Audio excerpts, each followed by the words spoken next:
से मैं चाहूँगा इस कार्यक्रम की शुरुआत।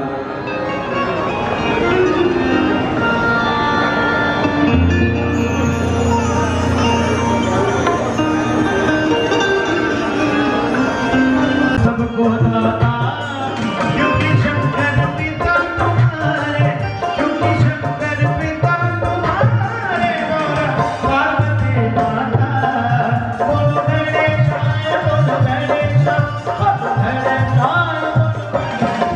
बोलो गणेशाय, बोलो गणेशाय, बोलो गणेशाय।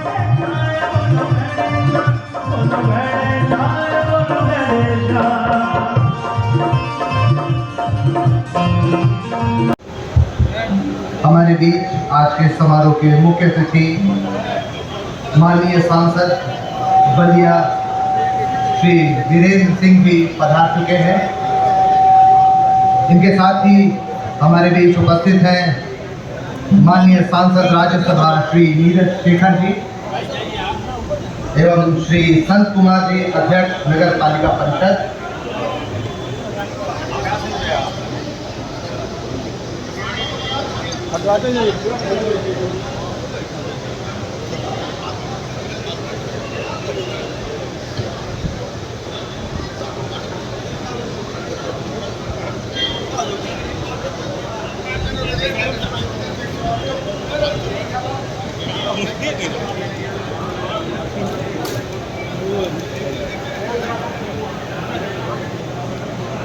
बेटा पीछे जाओ, पीछे थोड़ा पीछे जाओ, ऐसे जाओ।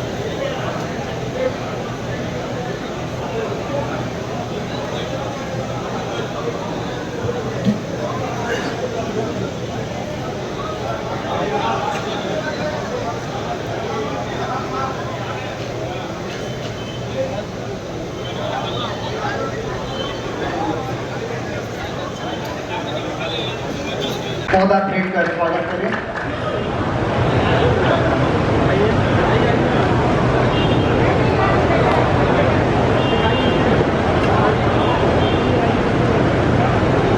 बड़े ही हर्ष और गौरव का विषय है कि हमारे बीच में उपस्थित हैं श्री राम विचार पांडे जी, स्वतंत्रता सेनानी, हमारे अपने बलिया धरती के। हम बहुत ही गौरवान्वित महसूस कर रहे हैं आपको अपने बीच पाकर। कृपया श्री राम विचार पांडे जी के लिए एक बार जोरदार तालियां होनी चाहिए। अनुरोध करेंगे डीआरएम ऑपरेशन पूर्वोत्तर रेलवे से कि आपका स्वागत करें।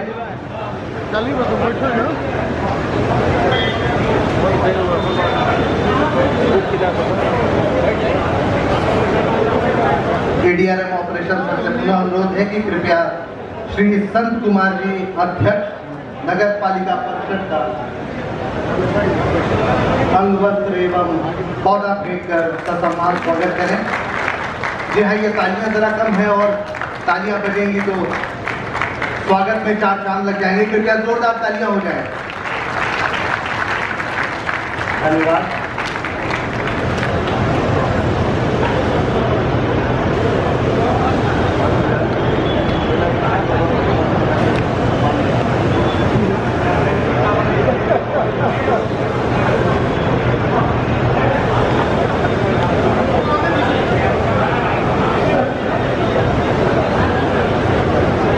हम हमारे बीच में उपस्थित हैं भाजपा के जिला अध्यक्ष महोदय,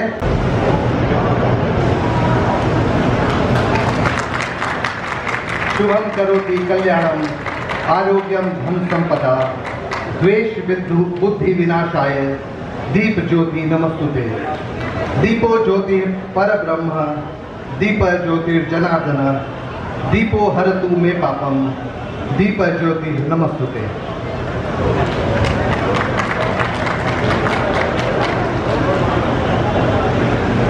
आप सभी अतिथियों का सहृदय सादर धन्यवाद।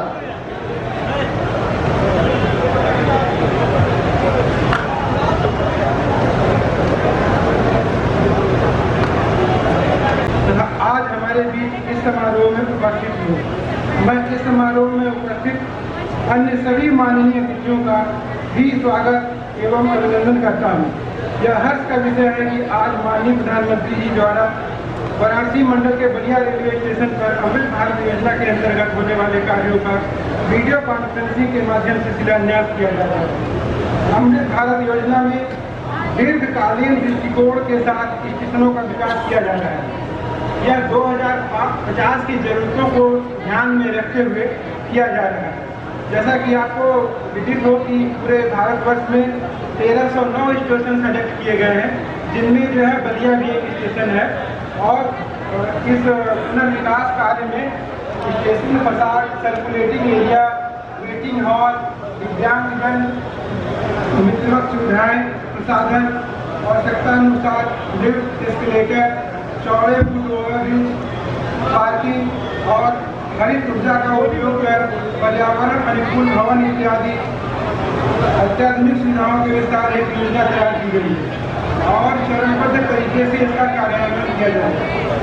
अमृत भारत स्टेशन योजना के अंतर्गत बलिया स्टेशन पर 41 करोड़ रुपये की लागत से आकर्षक द्वितीय प्रवेश द्वार का निर्माण तथा आधुनिक सुख सुविधाओं का विकास एवं विस्तार किया जाएगा। इस योजना के अंतर्गत स्टेशन आने वाली अप्रोच रोड का विकास किया जाएगा। स्टेशन फसाड में सुधार, प्लेटफार्मों पर यात्री छाजन तथा प्लेटफार्म संख्या 2 व 3 पर सुधार, प्रसाधनों का निर्माण, बुकिंग एवं पार्सल कार्यालय के कार्य के साथ ही 12 मीटर चौड़ा फुट ओवरब्रिज का निर्माण किया जाएगा। यात्रियों के लिए 4 लिफ्ट व 4 एस्केलेटर की सुविधा उपलब्ध कराई जाएगी। इन कार्यों को पूरा होने से ऋषि मुनियों एवं वीर सेनानियों की भूमि पर आने वाले यात्रियों को एक नया एहसास होगा तथा उन्नत यात्रा सुविधा उपलब्ध होगी। मैं अमृत भारत योजना के अंतर्गत वाराणसी मंडल के बलिया रेलवे स्टेशन के पुनर्विकास के शिलान्यास के अवसर पर आप सभी को बधाई देता हूँ। धन्यवाद।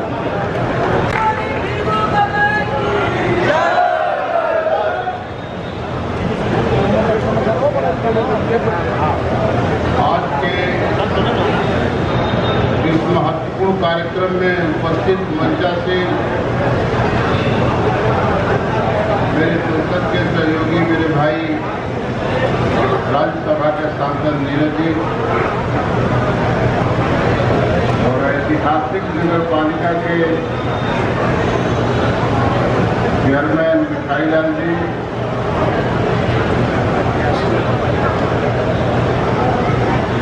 स्वतंत्रता सेनानी राम विचार पांडे जी,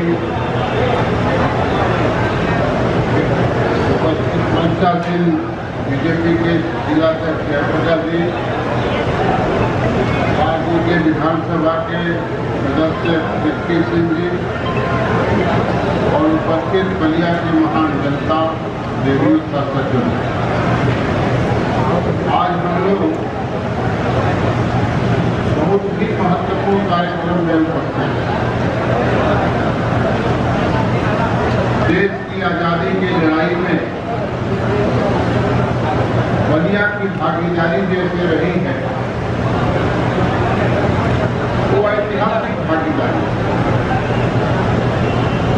देश में बार बार इस बात को बलिया के लोग गर्व से कहते हैं कि देश भले ही 1947 में आजाद हुआ हो, लेकिन बलिया तो 1942 में ही आजाद हुआ। और मैं देश के वर्तमान प्रधानमंत्री आदरणीय मोदी जी को प्रणाम करता हूँ कि आज़ादी का अमृत महोत्सव पूरे देश में मनाया जा रहा है और उस अमृत महोत्सव योजना में बलिया को भी विकास के दृष्टि से शामिल करने के लिए उन्होंने स्वयं में निवेदन किया और उन्होंने सभी संबंधित मंत्रालय को उसका निर्देश दिया है कि बलिया की विकास अमृत योजना में शामिल कर लिया जाए और बलिया का रेलवे स्टेशन उसी अमृत योजना में विकसित किया जा रहा है। मैं आप लोगों से निवेदन करूंगा कि आज जो विकास की योजना रेल के अधिकारियों के द्वारा बनाए गए वो अंतिम नहीं है। आपके जो भी सुझाव हो ये बलिया के रेलवे विभाग के सूचना और इससे यातायात बढ़ेंगे तो बलिया का लोकसभा क्षेत्र जो है वो कृषि क्षेत्र उत्पादन क्षेत्र का प्रमुख क्षेत्र है और उसके उत्पादन को हम बाजार तक सुविधा से पहुंचा सकते हैं और किसानों को लाभ दे सकते हैं। याद रखिएगा, इस देश की कृषि अर्थव्यवस्था और ग्रामीण अर्थव्यवस्था शक्तिशाली है, इसीलिए ये देश भारत सर्वोच्च देश है।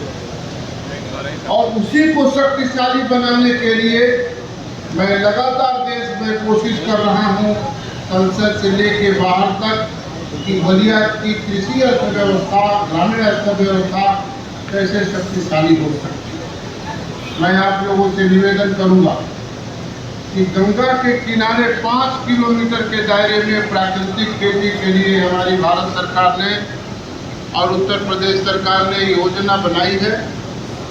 उस प्राकृतिक खेती को आगे बढ़ाने के लिए सभी किसानों को प्रशिक्षण देने के लिए मैंने अपने सभी प्रशासनिक अधिकारियों को कल ही निर्देशित किया है और वो कार्य आगे बढ़ेगा। सबसे जरूरी है कि कृषि के उत्पादन का लाभकारी बाजार में कृषि अर्थव्यवस्था तभी शक्तिशाली हो सकती है जब खेती का उत्पादन रहेंगे। लेकिन मैं एक वरिष्ठता के कारण से आपसे निवेदन कर रहा हूं कि इस बात पर विचार करना चाहिए कि हमारे देश की एक आदर्श परंपरा बजट की परंपरा है। आप जाइए गांव में, देखिए गांव के रहने वाले लोगों में किस तरह की बचत की परंपरा सदियों से है और आगे भी रहने वाली है।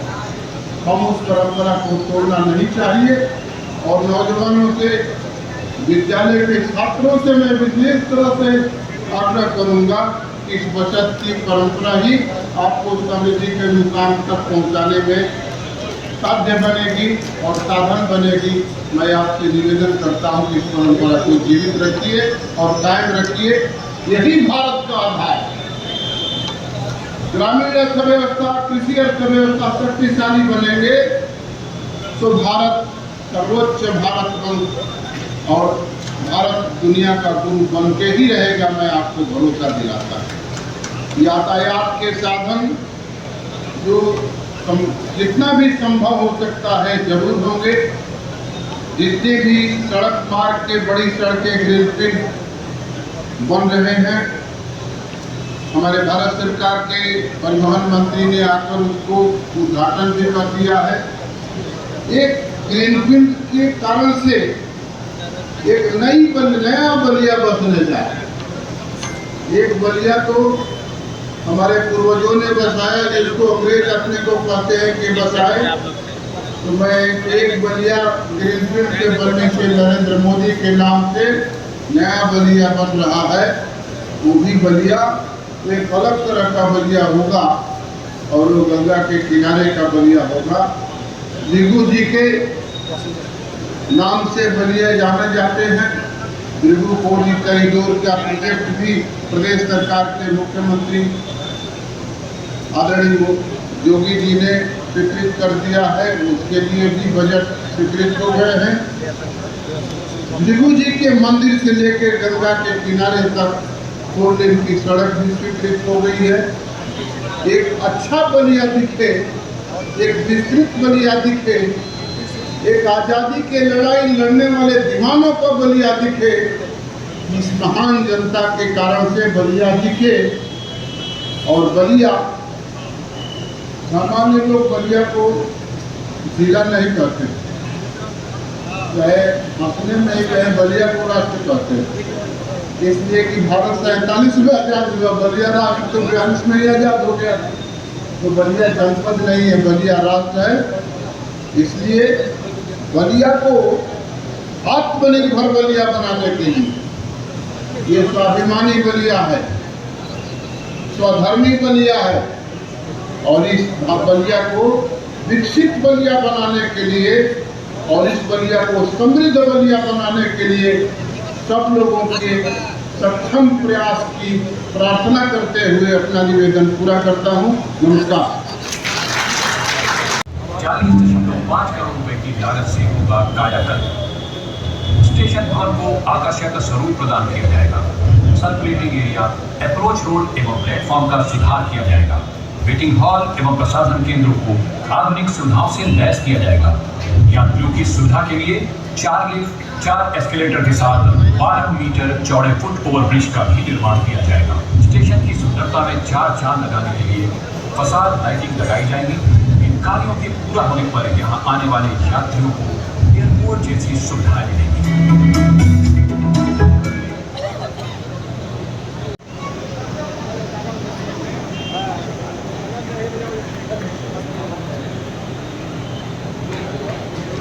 काव्य पाठ में कक्षा 9 से 12 वर्ग में आपके समक्ष हैं पुरस्कार विजेता।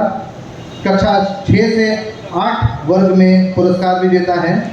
प्रथम स्थान पर देवेशी सिंह सेंट जेवियर्स स्कूल से,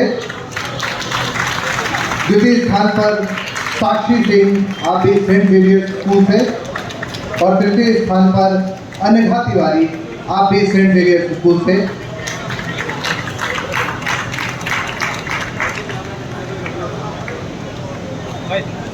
देवेशी सिंह काव्य पाठ प्रतियोगिता कक्षा 6 से 8 में प्रथम स्थान प्राप्त किया।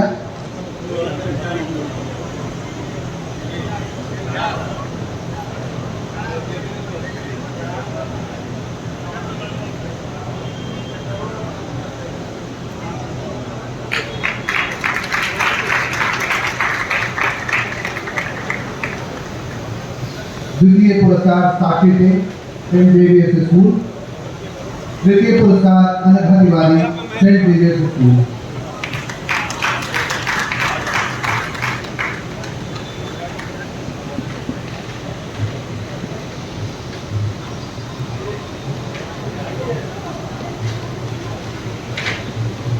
अनघा तिवारी के पिताजी अनघा जी के जगह पर पुरस्कार प्राप्त करते हुए वाक प्रतियोगिता में कक्षा 9 से 12 वर्ग में प्रथम स्थान प्राप्त किया है पार्थ तिवारी ने।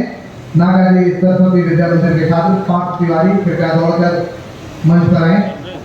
द्वितीय स्थान प्राप्त किया है जीत सोनी ने। आप भी नागाजी सरस्वती विद्या मंदिर के छात्र हैं, जीत सोनी। तृतीय स्थान प्राप्त किया है हर्षिता मुक्ता संजीव स्कूल छात्रा ने।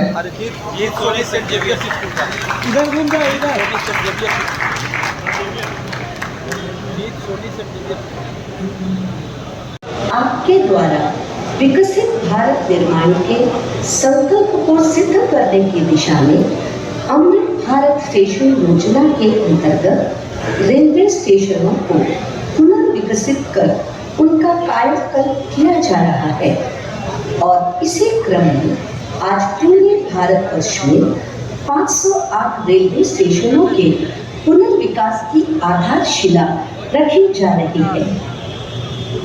इस कार्यक्रम को प्रारंभ करने के लिए मैं सर्वप्रथम माननीय रेल, संचार, इलेक्ट्रॉनिक्स एवं सूचना प्रौद्योगिकी मंत्री श्री अश्विनी वैष्णव जी से स्वागत संबोधन के लिए अनुरोध करती हूँ। परम आदरणीय प्रधानमंत्री श्री नरेंद्र मोदी जी, देश के विभिन्न राज्यों से जुड़े माननीय राज्यपाल एवं माननीय मुख्यमंत्री महोदय, केंद्रीय मंत्रिमंडल और विभिन्न राज्यों के मंत्री महोदय, माननीय सांसद, माननीय विधायक महोदय, उपस्थित पद्म पुरस्कार से सम्मानित महानुभाव, अध्यापकगण, छात्र, स्पोर्ट्स पर्सन और समाज के विभिन्न क्षेत्रों से जुड़े प्रबुद्ध नागरिक और मीडिया के सभी साथी, आप सबका इस ऐतिहासिक समारोह में हार्दिक स्वागत करते हैं। वर्ल्ड क्लास डिजाइन पे काम करके आज 508 स्टेशन का फाउंडेशन स्टोन माननीय प्रधानमंत्री जी लेकर, इसीलिए आज हर स्टेशन का पुनर्विकास इस तरह से हो रहा है कि शहर के दोनों भागों को जोड़े, स्टेशन सिटी सेंटर के रूप में उभरे, मल्टी मॉडल ट्रांसपोर्ट सुविधाएं हो, city bus, metro, car, bike, पैदल यात्री सभी आसानी से आ जा सके, नई अर्बन स्पेसेस बने जो नागरिकों को नई सुविधाएं दे सके। हर स्टेशन पर रूफ प्लाजा हो जहाँ पर वोकल फॉर लोकल और वन स्टेशन वन प्रोडक्ट के माध्यम से स्थानीय क्राफ्ट्समैन को नए अवसर मिले। ये हमारे लिए सौभाग्य की बात है कि माननीय प्रधानमंत्री जी आज पूरे देश में अपने विजन पर आधारित 508 अमृत भारत स्टेशनों का शिलान्यास करेंगे। सबका साथ, सबका विकास, सबका विश्वास और सबका प्रयास के मूल मंत्र पर आधारित ये नए स्टेशन सभी नागरिकों को डिग्निटी ऑफ ट्रैवल प्रदान करेंगे। कुल 24,500 करोड़ रुपए की लागत से बन रहे इन स्टेशनों पर बच्चे, माताएं, वरिष्ठ नागरिक, दिव्यांगजन, इन सब की जरूरतों को ध्यान में रखकर सुविधाएं दी जाए।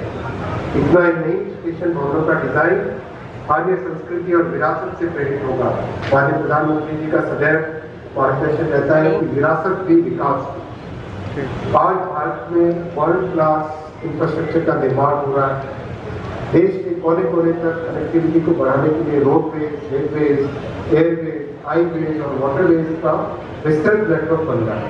भारत को विकसित देश बनाने के सपने की एक मजबूत नींव है। इस बड़े बदलाव के पीछे प्रधानमंत्री जी की दूरगामी सोच है।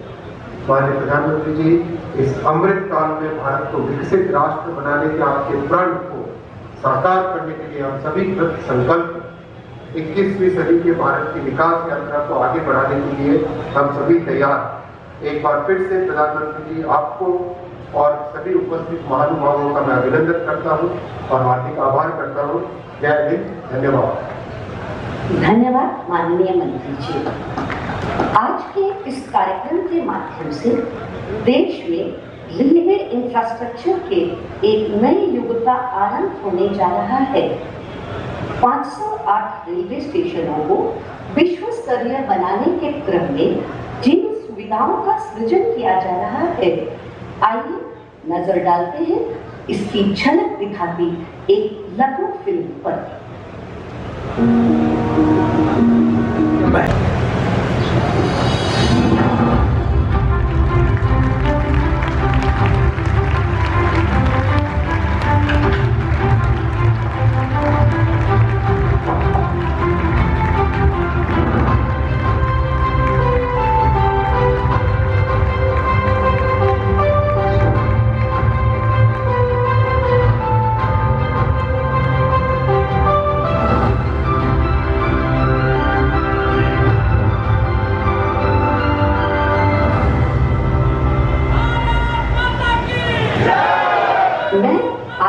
प्रधानमंत्री जी से विनम्र निवेदन करती हूँ कि इस ऐतिहासिक अवसर पर अपने प्रेरणादायी उद्बोधन से हम सभी का मार्गदर्शन करें।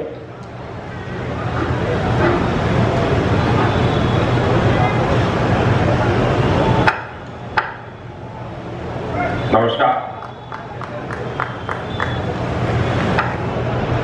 देश के रेल मंत्री श्री अश्विनी वैष्णव जी कार्यक्रम में देश के कोने कोने से जुड़े केंद्रीय मंत्रिमंडल के अन्य सदस्य, विभिन्न राज्यों के गवर्नर, मुख्यमंत्रीगण, राज्य मंत्रिमंडल के मंत्री, सांसदगण, विधायकगण, अन्य सभी महानुभाव और मेरे प्यारे भाइयों और बहनों, विकसित होने के लक्ष्य की तरफ कदम बढ़ा रहा भारत अपने अमृत काल के प्रारंभ में नई ऊर्जा है, नई प्रेरणा है, नए संकल्प है। इसी आलोक में आज भारतीय रेल के इतिहास में भी एक नए अध्याय की शुरुआत हो रही है। भारत के करीब 1300 प्रमुख रेलवे स्टेशन अब अमृत भारत रेलवे स्टेशन के तौर पर विकसित किए जाए, उनका पुनर्विकास हो, आधुनिकता के साथ हो। इसमें से आज 508 अमृत भारत स्टेशनों के पुनर्निर्माण का काम शुरू हो रहा है और इन 508 अमृत भारत स्टेशन के नवनिर्माण पर करीब 25,000 करोड़ रुपए खर्च किए जाएंगे। आप कल्पना कर सकते हैं, ये देश के इंफ्रास्ट्रक्चर के लिए, रेलवे के लिए और सबसे बड़ी बात है मेरे देश के सामान्य नागरिकों के लिए ये कितना बड़ा अभियान होने वाला है। इसका लाभ देश के लगभग सभी राज्यों को मिलेगा। जैसे यूपी में इसके लिए करीब 4,500 करोड़ रुपए के खर्च से 55 अमृत स्टेशन को विकसित किया है। राजस्थान के भी 55 railway station Amrit Bharat station बनेंगे। एमपी में 1,000 करोड़ रुपए के खर्च से 34 स्टेशन का कायाकल्प होने वाला है। महाराष्ट्र में 44 स्टेशन के विकास के लिए 1,500 करोड़ रुपए से ज्यादा खर्च होंगे। तमिलनाडु, कर्नाटका और केरला के भी प्रमुख स्टेशन को अमृत भारत स्टेशन के रूप में विकसित किया जाए। मैं अमृत काल के प्रारंभ में इस ऐतिहासिक अभियान के लिए रेल मंत्रालय की सराहना करता हूं और सभी देशवासियों को बधाई देता हूं। साथियों, आज पूरी दुनिया की दृष्टि भारत पर है। वैश्विक स्तर पर भारत की साख बढ़ी है। भारत को लेकर दुनिया का रवैया बदला है और इसकी दो प्रमुख बातें हैं, दो मुख्य वजह हैं। पहली, आप देशवासी, भारत के लोगों ने करीब 3 दशक बाद, 30 साल बाद देश में पूर्ण बहुमत की सरकार बनाई। वो पहली वजह। और दूसरी वजह है, पूर्ण बहुमत की सरकार ने उसी स्पष्टता के साथ जनता जनार्दन की उनकी भावना का आदर करते हुए बड़े बड़े निर्णय लिए, चुनौतियों के स्थायी समाधान के लिए अविरत काम किया।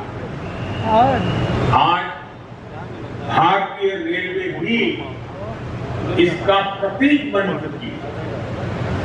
बीते वर्षों में रेलवे में ही जितना काम हुआ है, उसके आंकड़े, उसकी जानकारी हर किसी को पसंद भी करती है, हैरान भी कर देती है। जैसे दुनिया में south Africa, Ukraine, Poland, UK और स्वीडन जैसे देशों में जितना रेल नेटवर्क है, उससे ज्यादा रेल ट्रैक हमारे देश में इन 9 वर्षों में बिछाए गए हैं। अब कल्पना करिए स्केल, साउथ कोरिया, न्यूजीलैंड और ऑस्ट्रेलिया जैसे देशों का जितना रेल नेटवर्क है, उससे ज्यादा ट्रैक भारत ने अकेले पिछले साल बनाए हैं। एक साल में भारत में आज आधुनिक ट्रेनों की संख्या भी तेजी से बढ़ रही है। आज देश का लक्ष्य है कि रेलवे की यात्रा हर यात्री की, हर नागरिक की सुलभ भी हो और सुखद भी हो। अब ट्रेन से लेकर स्टेशन तक आपको एक बेहतर, एक उम्दा से उम्दा एक्सपीरियंस देने का प्रयास है। प्लेटफॉर्म पर बैठने के लिए बेहतर सीटें लग रही हैं, बंद कर दीजिए, उद्घाटन करें तब। अच्छे वेटिंग रूम बनाए जा रहे हैं। बहुत बहुत धन्यवाद माननीय प्रधानमंत्री जी। मैं आज के इस ऐतिहासिक आयोजन में जुड़े महामहिम राज्यपाल, माननीय मुख्यमंत्रीगण, भारत सरकार एवं राज्य सरकार के मंत्रीगण, लेफ्टिनेंट गवर्नर, माननीय सांसद, विधायकगण एवं जनप्रतिनिधिगण, पद्म पुरस्कार विजेता, स्वतंत्रता संग्राम सेनानी, प्रेम परिवार के सभी अधिकारी, कर्मचारी, लाखों की संख्या में विभिन्न स्कूलों से शामिल विद्यार्थीगण, प्रेस मीडिया के प्रतिनिधिगण और आप सभी देशवासियों को भारतीय रेलवे से धन्यवाद। और इसके साथ ही हमारा आज का कार्यक्रम यहाँ समाप्त